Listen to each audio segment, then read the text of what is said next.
हमारा नाम हो जाए, हमारी कीर्ति हो जाए, हमारा ऐश्वर्य हो जाए। बड़ा विचित्र खेल है। अपना नाम करना, गुणगान प्रभु का गा रहे हैं, नाम अपना चाहते हैं, कीर्ति प्रभु की गा रहे हैं, कीर्ति अपनी चाहते हैं, प्रभु की बात कर रहे हैं, प्रतिष्ठा अपनी चाहते हैं। भक्ति का स्वांग है, कामना है, यश कीर्ति नाम प्रतिष्ठा, विषय भोग, ऐश्वर्य, समुदाय। जिनके एक रोमकूप में अनंत ब्रह्मांड वास करते हो मेरे प्रीतम है, वो काफी हैं, तुम्हारी जरूरत नहीं। तुम्हें जरूरत हो तो आओ, हमें तुम्हारी जरूरत नहीं है। तुम्हें जरूरत है तो द्वार खुला है। दिखरावा माते तिन अद्भुत रूप प्रचंड रोम रोम प्रतिलागे, कोटि कोटि ब्रह्मांड ब्रह्मांड निकाया निर्मित माया, रोम रोम प्रतिवेद कहे। आए हो तो भगवान है, आप हमारे आदर है। कभी ना आओ तो प्रश्न नहीं होगा। आए की हुज्जत नहीं, गए की तलाश नहीं, भरोसो दृढ़ इन चरणन के रो। जब हमारे अंदर सकामता होती है तो विषय भोग की, यश कीर्ति की, ऐश्वर्य की, मान प्रतिष्ठा की, तो वो भक्ति रूप ले लेती राजसी भक्ति। और जब किसी को दंड देने की, हिंसा की, पीछे आपने सुना होगा जो राधा कृष्ण में भेद बुद्धि करते हैं, जब तक सूर्य चंद्र रहता है तब तक कालसूत्र नरक में रहते हैं। सुना हो तो नरक भोगेगा, तुझे कोई नहीं बचा सकता, क्योंकि ब्रह्म ऋषियों ने लिखा है। वो साप नहीं है, वो क्रोध नहीं, वो हिंसा नहीं, वो दंड नहीं। वो जो दंड विधान लिखा हुआ है, जैसे अभी का जो पराई स्त्री से भोग करता है वो इस नरक में डाला जाता है, और वहां लोहे की तपती हुई स्त्री से हजारों वर्षों तक उसका आलिंगन कराया, ले भोग। अब ये साप नहीं है, ये दंड विधान है। उस विधान का फल वर्णन किया जाता है। जो दूसरे की हिंसा करने के लिए, दंभ दिखावा करने के लिए, मत्सरता, ईर्ष्या, द्वेष, ये तामसिक भक्ति। भक्ति तो करता है पर तामसिक भक्त है। और जो अपने मोक्ष की कामना, पाप नाश की कामना, कैवल्य परम पद की कामना, इसे सात्विक भक्ति कहते हैं। लेकिन इन तीनों भक्तियों से ऊपर उठी हुई उत्तमा भक्ति होती है। उत्तमा भक्ति चित स्वरूपा होती है। इसके तीन भेद होते हैं। पहला साधन भक्ति, दूसरा भाव भक्ति और तीसरा प्रेम भक्ति। इंद्रियों के द्वारा सारी की सारी चेष्टा प्रभु के लिए होना, जैसे नाम कीर्तन करना है, नाम जप करना है, लीला चरित्र सुनना है, सेवा करना है, परिक्रमा करना, इंद्रियों के द्वारा, कर्मेंद्री, ज्ञानेंद्री के द्वारा मन सहित सारी चेष्टाएं प्रभु के लिए होना, उसे साधन भक्ति कहते हैं। इस साधन भक्ति में दो गुण प्रकाशित होते हैं बड़े जोर के, क्लेशग्नि, शुभदायिनी। सारे क्लेश नष्ट कर देती है साधन भक्ति। उत्तमा भक्ति के तीन साधन, तीन। पहला है साधन भक्ति, दूसरा है भाव भक्ति, तीसरा है प्रेम भक्ति। इस भेद को समझो। पहले साधन भक्ति अगर पहली सही है तो दूसरी आ जाएगी भाव भक्ति, और भाव भक्ति सही है तो तीसरी प्रेम लक्षण भक्ति जागृत हो जाएगी। पहली में ही कितना लाभ शुरू हो जाता साधन भक्ति में। क्लेशग्नि, संपूर्ण क्लेशों का नाश हो जाता है। क्लेश किससे होते हैं? तीन से क्लेश होते हैं, पाप से, वासना से, अविद्या अज्ञान से। जब हम साधन भक्ति करते हैं, साधन भक्ति का मतलब समझे मन सहित पांच ज्ञानेंद्रियों, पांच कर्मेंद्रियों से जितना कुछ बन रहा है वो सब प्रभु की प्रसन्नता के लिए। उस साधन भक्ति के दो प्रभाव प्रकट होंगे। संपूर्ण क्लेशों का नाश। क्लेश किससे होता है? तीन बातों से। पाप से क्लेश होता है, वासना से क्लेश होता है, और अज्ञान से क्लेश होता है। ये साधन भक्ति में ज्ञान प्रकाशित हो जाता है, संपूर्ण वासनाएं भस्म हो जाती है और पाप नष्ट हो जाता है। इसलिए क्लेशग्नि, संपूर्ण क्लेश का नाश साधन भक्ति में ही हो जाता है। और शुभदायिनी, कभी कभी अज्ञान के कारण आरोप भगवान में करते हैं कि भगवान हम पर कृपा नहीं किए, इतनी भक्ति की, इतना नाम जप किया, लेकिन पूर्व प्रारब्ध जो है वो बहुत बलवान है। जब शरीर रचा गया उसी समय प्रारब्ध रचा गया, आपके साथ घटनाएं घटेंगी, इसीलिए नाम जप कर लो। प्रारब्ध और अप्रारब्ध। प्रारब्ध जिसका पाप फल प्रकट हो चुका है, भोगो। अप्रारब्ध अभी आने वाला है, पहले से निश्चित है कि 55 वर्ष की अवस्था में आपको यह भोगना है। पक्का भोगोगे, चाहे जितना भजन करो। भोगने की सामर्थ्य भजन से मिल जाएगी। प्रारब्ध को मिटाना बहुत कठिन है, और जब मिटाने वाला भजन हो जाता है तो मिटाने की इच्छा नहीं रहती, क्योंकि भगवत प्राप्ति के नजदीक पहुंच चुका है। तो लौट कर कौन, जैसे सांप अपनी केचुल की तरफ नहीं देखता, ऐसे भगवत प्राप्ति के योग्य महात्मा शरीर की तरफ नहीं देखता। तो पाप का बीज वासना है, इससे हमारे पूर्व पाप हुए। दो प्रकार के प्रारब्ध बन चुके हैं, एक प्रारब्ध, एक अप्रारब्ध। प्रारब्ध जो हम भोग रहे हैं, अप्रारब्ध जो आगे भोगने वाला है। पाप की बीज वासना इस जन्म भी पाप करा रही है, तो हम जब साधन भक्ति करते हैं तो इस जन्म की वासना का नाश होता है, और पूर्व स्टॉक जो पापों का है उसका नाश हो जाता है, और अविद्या जिसके कारण पाप हो रहा था, वासना बन रही थी, उसका नाश हो जाता है, पर प्रारब्ध बना रहता है। ये अज्ञानी जन ना जानने के कारण कहते हैं कि अरे भजन शुरू किया, बड़ा कष्ट भोग रहे हैं, तो क्या भजन का फल है? अनंत जन्मों से भोगते चले आ रहे हो, पाप कर्म करते चले आ रहे हो, तुम्हें पता नहीं। लोगों की समझ में ही नहीं आता।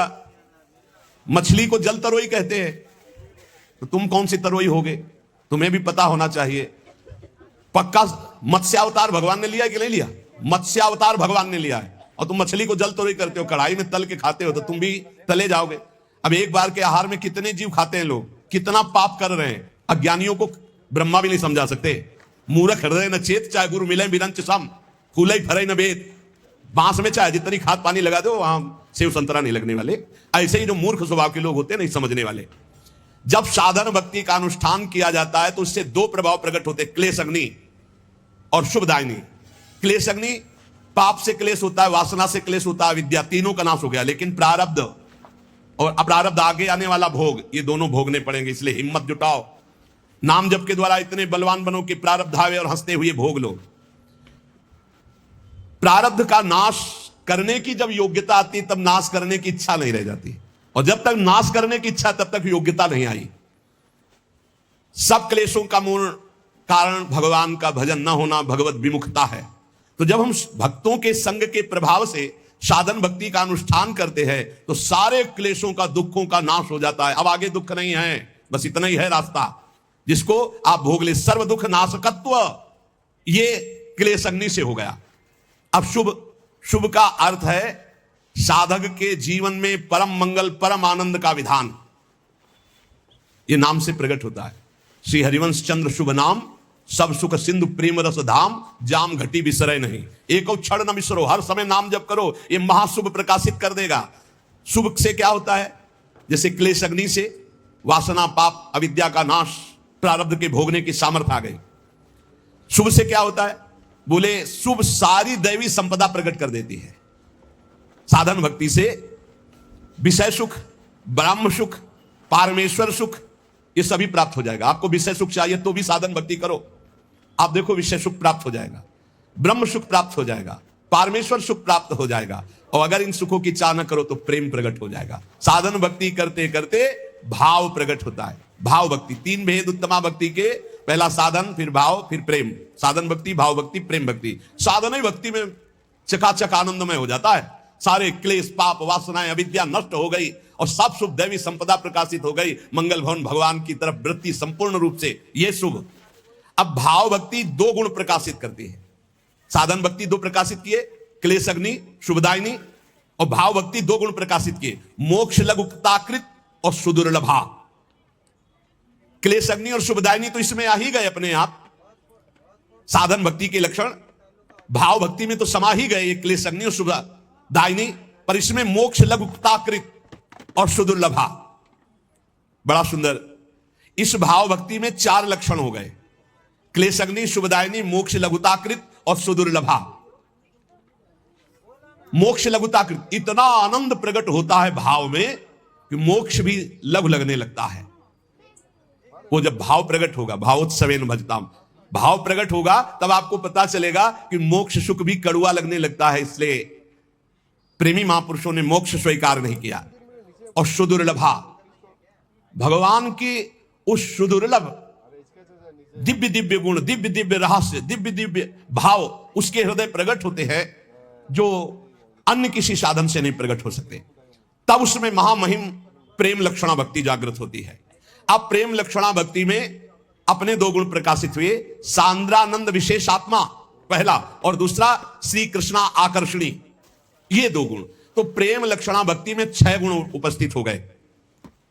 जो साधन भक्ति में क्लेश अग्नि, शुभदायिनी, और भाव भक्ति में मोक्ष लघुताकृत और सुदुर्लभा, ये तो प्रेम भक्ति में है ही। और प्रेम भक्ति के अपने दो मिल गए, सांद्रानंद विशेषात्मा और श्री कृष्णाकर्षणी। भक्ति 6 लक्षणों से युक्त हो गई। क्लेश अग्नि, शुभदा, मोक्ष लघुताकृत, सुदुर्लभा, सांद्रानंद विशेषात्मा, श्री कृष्णाकर्षणी च सा। क्लेश नाशनी, शुभदायिनी इस साधन भक्ति में हो गया। मोक्ष लघुताकृत का तात्पर्य है धर्म अर्थ काम मोक्ष, ये सब व्यर्थ नजर आने लगते हैं जब भाव प्रकट होता है। श्रीमद राधा सुधानिधि में धर्माद्यर्थ चतुष्टयम विजयताम किम तद व्रथा वार्ताया, धर्म अर्थ काम मोक्ष की बेकार की वार्ता हमारे सामने कहते हो, जगत में विजयी रहे मेरे सामने। जैसे भाव में डूबे हुए भरत जी महाराज कह रहे हैं, अर्थ न धर्म न काम रुचि गति न चाहो निर्वाण, जन्म जन्म रति राम पद यह वरदान नान। तो मोक्ष लघुताकृत का तात्पर्य है सालोक्य सारूप्य सामीप्य सारिष्ट सायुज्य, 5 प्रकार के मोक्षों का भी त्याग। दीयमानम न गृहणत्य बिना मत सेवनम जनाहा। धर्म अर्थ काम की तो बात जाने दो, 5 प्रकार के मोक्षों का भी त्याग हो जाता है जब भाव भक्ति का प्रादुर्भाव होता है। और सुदुर्लभा सब सिद्धियां, बड़े बड़े सुख, बड़े बड़े लाभ, बड़े बड़े रहस्य, ये सब उसके सामने होते हैं जो भाव भक्ति में डूबा हुआ महापुरुष है। परंतु वो अपनी भाव भक्ति की प्रधानता से शीघ्र उन सबको क्रॉस करके प्रेम में पहुंचने वाला है, इसलिए किसी को स्वीकार नहीं करता, सब कुछ न्यौछावर कर देता है अपने प्रीतम के लिए और कृपा पर निर्भर हो जाता है। तब उसके अंदर प्रेम लक्षणा भक्ति जागृत होती है और उसका गुण प्रकट होता है सांद्रानंद विशेषात्मा। ये सांद्रानंद विशेषात्मा करोड़ों ब्रह्मानंद को भी इस प्रेमामृत के सामने नहीं गिनता, जिसके अंदर ये प्रेम लक्षणा भक्ति जागृत हो गई। एक ब्रह्मानंद क्या, करोड़ों ब्रह्मानंद भी उस प्रेमानंद के सामने एक कण की तुलना के भी बराबर नहीं। अपार अचिंत महाप्रेम सुख उस भक्त को प्राप्त होता है जिसके अंदर प्रेम लक्षणा भक्ति जागृत हो जाती है। और श्री कृष्णा आकर्षणी, बहुत जोर की महिमा इसमें। उसके आराध्य देव उसके पीछे पीछे बसीभूत होकर घूमते प्रेम लक्षणा भक्ति से जो युक्त हो गया। एकादश स्कंद में भगवान ने स्वीकार किया, श्रीमद् भागवत में कह रहे हैं कि निरपेक्षम मुनिम शांतम निर्वैरम समदर्शनम अनुब्रजाम्य हम नित्यम पूये यत्रंगुरेणु भी। जो निरपेक्ष है, किसी की अपेक्षा नहीं रखते, मननशील है, हर समय मेरा मनन करते रहते मुनिम। और शांतम, जो हर द्वंद्व को शांत भाव से सह जाते हैं। निरपेक्षम मुनिम शांतम निर्वैरम, जिनका संसार में किसी से भी द्वेष नहीं। समदर्शनम, जो सब जगह मेरे को देखते हैं, समता के भाव को प्राप्त हो गए। ऐसे महात्माओं के पीछे मैं डोलता हूं कि उनकी चरण रज मेरे ऊपर पड़ जाए। श्री कृष्णाकर्षणी का अभिप्राय है कि ऐसे प्रेमी भक्त के पीछे पीछे भगवान बसीभूत होकर डोलते हैं। भक्तन पाछे यो फिरे जो बछड़ा संग गाय। उपासक को उत्तमा भक्ति का अनुष्ठान करना चाहिए, जिससे भगवत प्रेम का हृदय में प्रादुर्भाव होता है। उत्तमा भक्ति के लिए साधन भक्ति अत्यंत अनिवार्य है। और साधन भक्ति का स्वरूप श्री महामहिम दादू दयाल जी कह रहे हैं, हम जीवें यही आसरे सुमिरन के आधार, दादू छिटके हाथ सो तो हमको बार न पार। बड़े महापुरुषों ने कहा कि सुमिरन चल रहा तो हम जी रहे हैं, अगर सुमिरन नहीं तो हमारी मृत्यु समझो। परम महामहिम श्री नानक साहब जी की भी कि नाम है तो हम जीवित है, नाम नहीं तो। अगर नाम छूटा, सुमिरन छूटा तो मानो हमारी मृत्यु हो गई। हमारा जीवन ही नाम है। ये ऐसा उत्तमा भक्ति के लिए सुमिरन चाहिए। उत्तमा भक्ति का साधन इस कोटि का चाहिए कि नाम है तो हम जीवित है, नाम नहीं तो देवर्षि नारद जी कह रहे तद स्मरणेन परम व्याकुलते थी। हम परम व्याकुल हो जाए नाम छूट जाए तो। भाई यहाँ राग द्वेष नाना प्रकार के विकारों की धूम मची हुई है और उसको हटाने के लिए नाम है उसको पकड़ नहीं रहा साधक। दादू विषय विकार सो जब लग मन राता, तब लग चीतन आवई त्रिभुवन पति दाता। जब तक मन विषयों में लगा हुआ, नाम जप नहीं कर रहे तो तुम्हारा चित्त त्रिभुवन पति भगवान में रति को प्राप्त नहीं हो सकता। दादू अहनिश सदा शरीर में हरि चिंतत दिन जाई, और प्रेम मगन लय लीन मन अंतर गति ल्यो लाई। शरीर में जब तक प्राण है तब तक हरि चिंतत दिन जाए, रात दिन हमारा प्रभु के चिंतन में जाए। प्रेम मगन लय लीन मन अंतर गति ल्यो लाई, अंदर ही अंदर चिंतन चल रहा प्रभु का निरंतर। दादू आनंद आत्मा अविनाशी के साथ, प्राणनाथ हृदय बसे तो सगल पदार्थ हाथ। यदि तुम्हारा भगवत चिंतन चल रहा है, परमानंद में प्रभु की अनुभूति हो रही है हृदय में, तो क्या बकाया रह जाएगा। ये मारे घूम रहे जीव, विश्वास नहीं कर रहे, विश्वास नहीं हो रहा, नाम पे विश्वास नहीं हो रहा, भजन पे विश्वास नहीं हो रहा। अंतर्गति हरि हरि करे तब मुख की हाजत नाही, सहजय धुनि लागी रहे दादू मन ही माही। पहले मुख से शुरू करो नाम जप करना, फिर उपांशु में आता है, फिर मानसिक। जब मानसिक आता है तब कोई समझाने की जरूरत नहीं, अपने आप आनंद में डूब जाओगे। ज्यो घुन लागए काट को लोहे लागए काट, काम किया घट जाजरा दादू 12 बाट। जैसे गेहूं में घुन लग जाए तो ऊपर गेहूं दिखाई देगा लेकिन अंदर बेकार हो जाएगा। लोहे को जैसे काटने वाला काट डालता है, ऐसे ये वासनाएं काट डालती है साधक को। इसलिए वासना से बचने के लिए उपासना अनिवार्य है। उपासना, हर समय अपने आराध्य देव के समीप रहना। कैसे? चिंतन से रहना।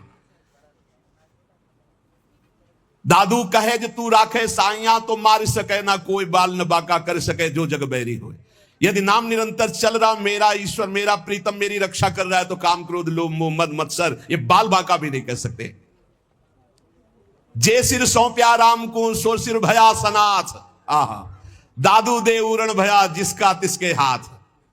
प्रभु ने दिया था जीवन, प्रभु को समर्पित कर दिया। जो प्रभु को समर्पित कर दिया, जिसका सर प्रभु के हाथ में, कौन त्रिभुवन में ऐसा पैदा हुआ कि उसका बाल बाका भी कर सके। हाँ, प्रभु मंगल विधान करते रहते हैं, वो बड़े बड़े भक्तजन जानते हैं। बाहरी लोग तो कहेंगे उनको कष्ट दिया गया, उनको कष्ट दिया गया, लेकिन जिनको कष्ट दिया जा रहा है उनको वो परमानंद है जो केवल उनका हृदय जानता है, दूसरे नहीं जानते हैं। इसलिए दादू जो साहब को भावे नहीं, सो सब परिहरि प्राण, मनसा वाचा कर्मना जेतु चतुर सुजान। जो तुम्हारे इष्ट को अच्छा नहीं लगता वो कभी मत करो। यदि इष्ट के विपरीत करोगे तो धोखा ही मिलेगा। जो उपासक अपने इष्ट के थोड़ा भी प्रतिकूल करेगा तो हृदय जलता रहता है। जो साहब को भावे नहीं, सो सब परिहरि प्राण। संतों से इसीलिए सुना जाता है कि उनका अनुभव भी होता है। किसी साधक से कह रहे थे कि तुम्हें सिद्धावस्था प्राप्त करने के लिए कोई विशिष्ट साधना नहीं करनी, क्योंकि जैसे बट वृक्ष की छाया में बैठे हुए को धूप नहीं लग सकती, ऐसे गुरु कृपा पात्र को माया नहीं सता सकती। बस तुम एक आज्ञा का पालन करो, असंग रहो। शरीर से असंग रहो और मन से भी असंग रहो, अपने आप सिद्ध हो जाओगे, अपने आप भगवत प्राप्त हो जाओगे। जो गुरुजनों के वचनों को मान ले तो सिद्धि गुरुजनों के वचनों में होती है। मोक्ष मूलम गुरु कृपा, समझो पहले। मोक्ष मूलम गुरु कृपा, तुम ऐसा करो तुम्हारा काम हो जाएगा। भला ऐसा करने से काम कैसे हो सकता है? खत्म खेल, गए तुम। ऐसा करो काम वो पक्का हो जाएगा, पक्का हो जाएगा। बिना पढ़े चारों वेद प्रकाशित हो गए, ऐसा कैसे हो सकता है? ये गुरु कृपा। गाय चराने को आदेश कर दिया, गाय चराते ही ब्रह्म प्राप्त हो गए। दादू जो साहब को भावे नहीं, सो बाट न बूझी रे, जब लगिए मन थिर नहीं। ये मन चंचल है ना। साहब कहते हैं इस गली चलो, वो नहीं, वो इस गली चलेगा। अरे वो रास्ता नहीं चलना जिसमें हमारे साहब का आदेश नहीं। साहब हमारे गुरुदेव है, साहब हमारे ठाकुर जी है, ये शास्त्र हमारे साहब हैं जो आज्ञा कर रहे हैं, हमको वैसे चलना है। साईं सो सन्मुख रहे, इस मन सो जूझ रे, मन से लड़ना पड़ेगा।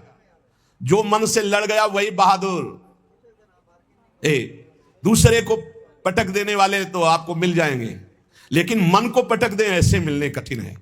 मन की पटकी खाने वाले तो करोड़ों अरबों मिलेंगे, लेकिन मन को पटक दे ऐसा कोई गुरु का चेला मिलेगा। गुरु मेहरबान तो ये चेला पहलवान। अब पटक देगा अपने मन को। युक्ति पा गया ना। जिसको गुरु का सहयोग मिल गया वो माया पर विजय न प्राप्त कर ले, उसका कारण उसका कोई मनो आग्रह है, कुछ पकड़े है। अगर पकड़ छोड़ दे और गुरु के सहारे ऐसे हो जाए तो नैया पार। एक बोर्ड लिए खड़े थे, जब आ रहे थे कह रहे थे दरिया भी तेरी, लहर भी तेरी, नैया भी तेरी और खेवैया भी तेरी। अब क्या मुझे परेशानी?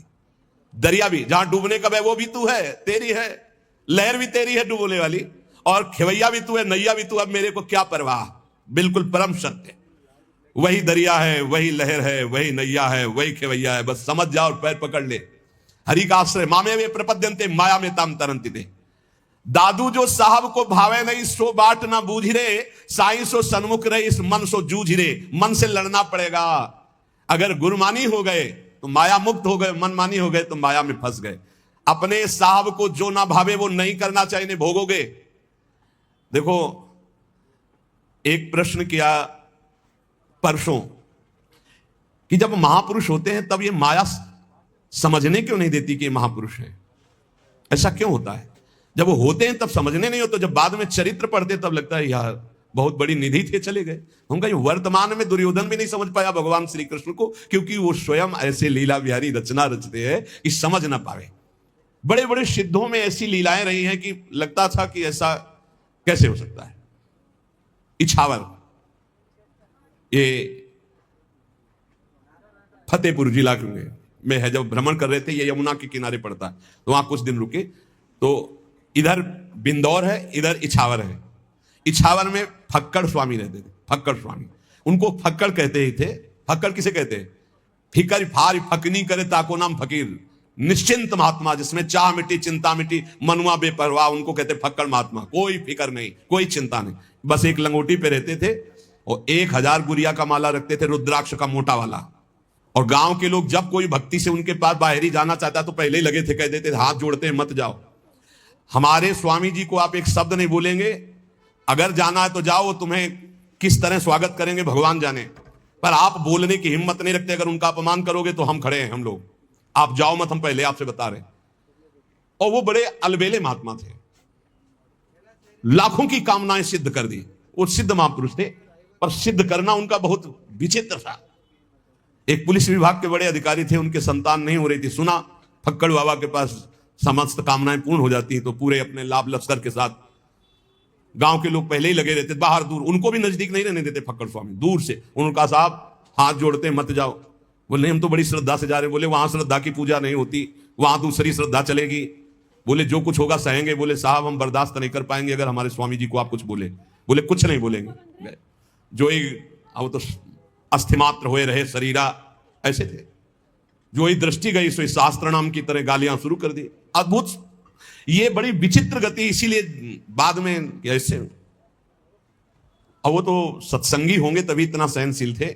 नजदीक गए, कहा स्वामी जी हर उपाय करके देख लिया है, संतान नहीं हो रही, उस संतान के बिना हमें अपना जीवन व्यर्थ लग रहा है। पत्नी बगल में, उनका प्रणाम करो। अब गाली नहीं दे रहे थे, अब शांत हो चुके थे। तो 1000 गुरिया वाला रुद्राक्ष उठाया, घुमाया, मोटर मारा उनकी पत्नी के, तो ऐसे पूरा रुद्राक्ष ऐसे। अब वो चीख पड़ी। गांव के लोग बिल्कुल अलर्ट खड़े रहते थे, क्योंकि उनका व्यवहार ऐसा था कि हर एक बर्दाश्त नहीं कर सकता, और बहुत गंभीर थे। ऐसे ही खड़े रहे। तो उनका जा, जब हो जाए अब आना, यहां संतों का भंडारा कर दे। ऐसे सिद्ध पुरुष, बड़े बड़े महापुरुषों ने जो चेष्टाएं की, उनको उस समय समझ पाला कि ये साक्षात श्री भगवान है। बड़ा मुश्किल है, बड़ा मुश्किल है। और जब वो पधार जाते हैं, उनके जब चरित्र लिखे जाते हैं, तब समझ में आता है कि हो, ये तो ऐसी बड़ी निधि। जब लग ये मन थिर नहीं, तब लगी परस न होई, दादू मनवा थिर भया सहजय मिला सोई। वो यहीं बैठा है, परमात्मा आप में बैठा है, आपके समीप बैठा है, आपके आसपास है। आपका मन विश्वास कर ले, आपका मन स्थिर हो जाए, आपका मन प्रेम से युक्त हो जाए, अभी भगवत साक्षात्कार कहीं दूर नहीं है। ते समाज गिरजा में रहू, अवसर पाई बचन कहू, हरि व्यापक सर्वत्र समाना, प्रेम ते प्रगट होए मैं जाना। जब प्रथम गुरुदेव भगवान 2 वर्ष के बाद अंतर ध्यान हुए, तब जो घाटा लगा, उसकी पूर्ति वृंदावन में आकर के श्री जी ने की। गुरुदेव भगवान पुनः इस रूप में मिले, नहीं तो जो हृदय पूरा जलता रहा उसको कैसे बताए। गुरु की छाया में रहने वाला उपासक कैसा निर्विघ्न होता है, और जब छाया हटती है तो पूरी धूप सहनी पड़ती है, और उस धूप को सहकर माया की कोई आगे निकल जाए, कोई बिरला ही होता है। इसलिए धन्य भाग हैं जो गुरु छत्र छाया में है। इसलिए साहब की आज्ञा से चले, मन से लड़ाई लड़े, मनमानी कोई भी आचरण न करे।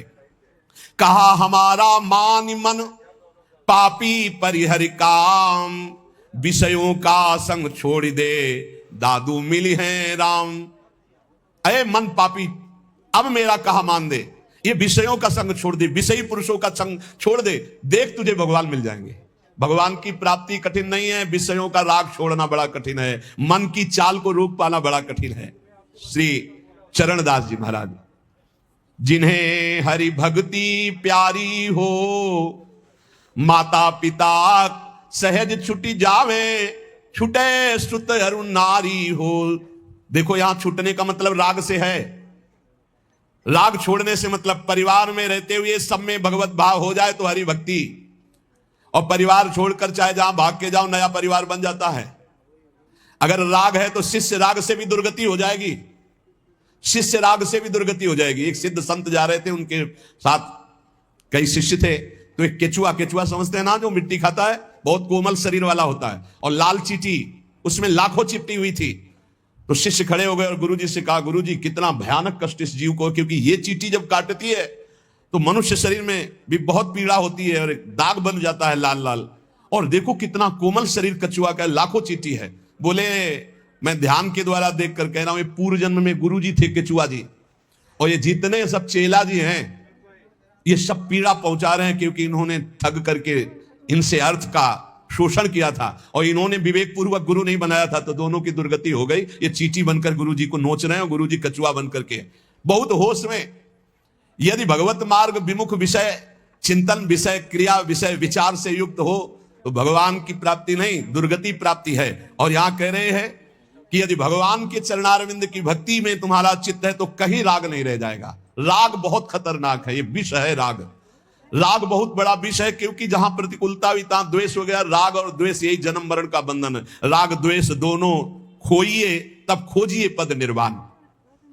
जब भक्ति का रंग लगता है तो लोक भोग फीके लगे, समस्तुति गारी हो, हानि लाभ नहीं चाहिए, सब आशा हारी हो।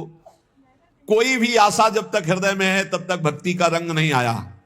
केवल एक आशा प्रभु की, प्रभु से नहीं, प्रभु की आशा। प्रभु से आशा भोगों की नहीं, प्रभु से आशा कल्याण की भी नहीं, केवल प्रभु की आशा। तब प्रेम लक्षणा भक्ति। ना हानि की परवाह है, ना लाभ का सुख है, ना किसी लोक के भोग की आशा है। जगसु मुख मोरे रहे, करे मुरारी ध्यान हो, जित मनुआ लागो रहे, भय घट उजियारी हो। गुरु सुखदेव बताइया, प्रेमी गति भारी हो, चरण दास चारो वेद सु, और कछु न्यारी हो। मन मारे तन बस करे, साधे सकल शरीर, फिकर फारी कफनी करे, ताको नाम फकीर। वही भक्त है, कोई फिक्र नहीं, कोई चिंता नहीं। श्री गुरुदेव के बताए हुए मार्ग पर चलकर निरंतर भगवत आराधना में तन्मय है। मनुष्य जीवन का परम लाभ उत्तम प्रेम लक्षणा भक्ति। उत्तम प्रेम लक्षणा भक्ति का सरल शब्दों में निरंतर अपने प्रभु में चित्त जोड़े रहना। जैसे बने वैसे कर लो, गा के रो के हंस के, जैसे बने वैसे चित्त को प्रभु में जोड़े रहो, यही सर्वोपरि साधना है। और गृहस्थ में हो तो अपनी पत्नी से केवल भाव, वो भी संयम पूर्वक। और भगवान की प्राप्ति के लिए सबसे ज्यादा दुश्मन है ये काम भाव। बस इसी से लड़ना है, सब इसी से मिट जाएंगे। इसलिए पहले रखा काम, काम क्रोध, फिर लोभ मोह मद मत्सर, ऐसे रखा गया है। पहला मिटा कि सब मिट जाएंगे। पहले काम को मिटाना है। जो भक्ति या ज्ञान या योग में जाना चाहिए